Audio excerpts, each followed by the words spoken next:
cushioning for extra and matching love seat. Together only $11.99. And that would be the end of this commercial, but talking furniture is too much fun. So let's talk accent chairs. My Melrose sofa and 2 matching accent chairs, also only $11.99. Okay, end of commercial. But you can find me at any one of my stores or at mybobs.com if you want to keep talking furniture. I know I do. I could talk about furniture all day. What do you mean we're out of time? Without Bob, it's just discount furniture. ABC 7 News at 11 starts now with breaking news. And first at 11 o'clock, a Secret Service officer arrested and facing child pornography charges. Maryland State Police arrested Jeffrey Littoral at his Caroline County home just last night. Police began investigating last year when they were tipped off by the National Center for Missing and Exploited Children. Tonight, Littoral is on administrative leave and his security clearance has been suspended. 67 yeas, 15 nays, Mr. Speaker. So the bill passes. Read the next bill. And with that, the Marjorie Stoneman Douglas High School Public Safety Act heads to Florida's governor. The state Senate passing that bill tonight. It is, of course, named after the school where a shooting last month left 17 people dead. And the father of one of those teens that was killed in that shooting was in our area tonight fighting on behalf of victims of gun violence. He spoke on Capitol Hill and then joined a town hall on gun safety in Alexandria. And our Heather Graff was there. She is live tonight with that conversation for us. Heather? Well, Nancy and Jonathan, it really was an emotional conversation during which we saw a lot of people wearing these ribbons in honor of 14-year-old Jamie Gutenberg. Her father told us orange was her favorite color, and now he hopes it can be a symbol for gun safety. To the parents, Holding back tears, hug your children every chance you get and tell them you love them every Fred chance you get. Gutenberg opened up about the daughter he lost during last month's shooting at Marjorie Stoneman Douglas High School in Florida. My baby girl was the energy in our house. She was the energy in every room that she ever went into. A grieving father who came to Alexandria to speak at a town hall meeting on gun safety and the safety of American schools. There are simply too many shootings and too many losses of life for us as a civilized society. Change he's now fighting for in hopes of sparing another community and another family from the pain he's now enduring. When we see the students in Parkland, we see our classmates, we see our friends, and we see ourselves. It hits home. Students from Alexandria schools told the crowd. I think it's just wrong. And so they promise the conversation won't end here. You will continue to hear from us, the students.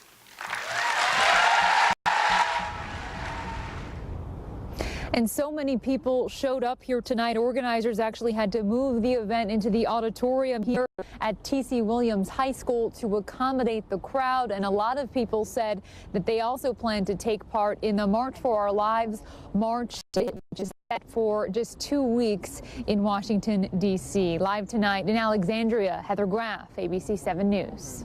And Heather, the issue of gun violence also took center stage at the U.S. Capitol as well. Prince George's County Police Chief Hank Stawinski spoke at a Senate hearing on the issue.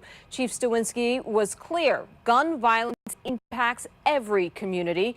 With him was the wife of Sergeant Mujahid Ramzadin, the officer who was shot and killed just weeks ago when he tried to protect his neighbor from her estranged husband. My husband lived on peace and love, and he was always willing to help, and this is an opportunity for me to help and for me to do all that I can do, and that his death was not in vain. I thought it was fantastic. Ramzadin says she hopes this is the beginning of the end of gun violence in our country. The father of a teen killed in the Florida high school massacre testified this evening as well, as did the mother of a child who died at Sandy Hook Elementary. Jonathan? And with all that said, Michelle, another school shooting to tell you about a 17-year-old girl killed at a high school in Birmingham, Alabama, following a shooting. Another student was hurt. Authorities say it happened as school was being dismissed. This is a 17-year-old who 30 days from now would be 18. A graduating senior who had been accepted into college already, who had aspirations and dreams to be a nurse. So we're not just talking about some person. We're talking about losing a part of our future. Now, police say the shooting is considered accidental at this point, but they're not giving out many more details other than that. And turning now to a Storm watch alert, a new nor'easter completely pummeling the East Coast right now. New York, New Jersey, and Pennsylvania already buried in snow. Roads nearly impassable and flights canceled all across the Northeast. The newest storm system coming as last week's wintry weather is still fresh on the minds of many.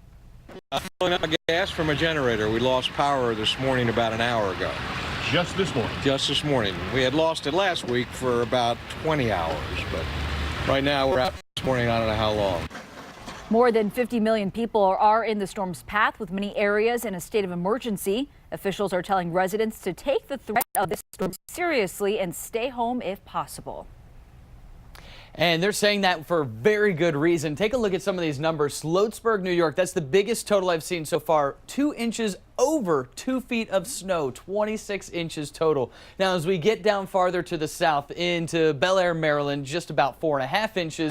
And then Central Park, really so close to Parsippany. We're talking 2.5 inches there. And meanwhile, Parsippany, 21.5 inches. So some really big totals out of the storm system. So where is it now? It is still hanging much farther here off to the northeast. Not an issue for us, but bringing some very heavy snow into Boston right now. For us, things are dry. We're going to see the skies clear out, and that means tomorrow morning is going to start off cold. These are wind chill temperatures. What it will feel like: 25 in D.C. tomorrow morning, 22 in Leesburg, 20 for Gaithersburg. We actually have another chance at a wintry mix come this weekend. I'll time that out for you coming up. It's not over yet. Josh, thank you. And we are also getting a firsthand look at the devastation at Prince William Forest. The park shut down likely for weeks after Friday's windstorm, and rangers say the damage is worse than after Hurricane Sandy or Isabel.